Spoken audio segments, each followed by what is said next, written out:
BNS Records, Flow Insane Productions.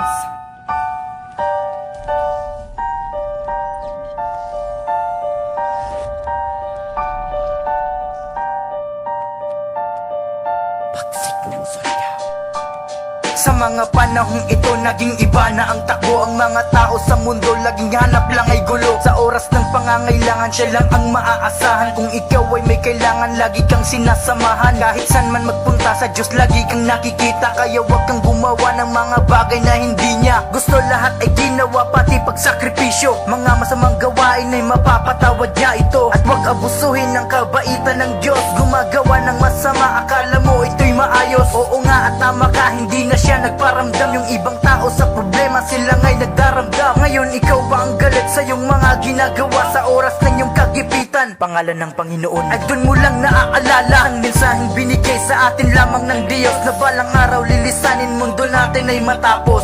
Umabuso ka na, umabuso ka na, umabuso ka na. Sa kabaitan ng Diyos, nakalimot ka na, nakalimot ka na, nakalimot ka na, nakalimot ka na sa Diyos.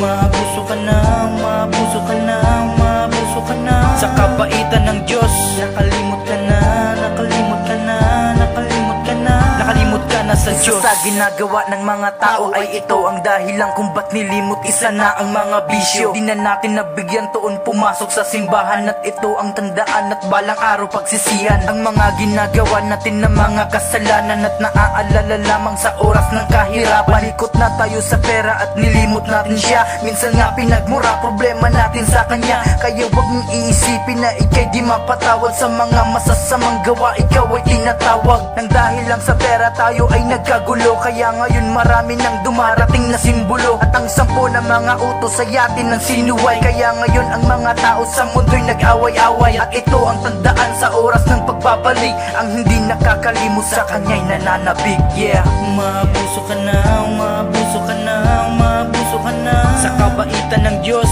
nakalimot ka na, nakalimot ka na, nakalimot ka na, nakalimot ka na sa Diyos. Umabuso ka na, umabuso ka na, umabuso ka na. Sa kabaitan ng Diyos, nakalimot ka na, nakalimot ka na, nakalimot ka na, nakalimot ka na sa Diyos.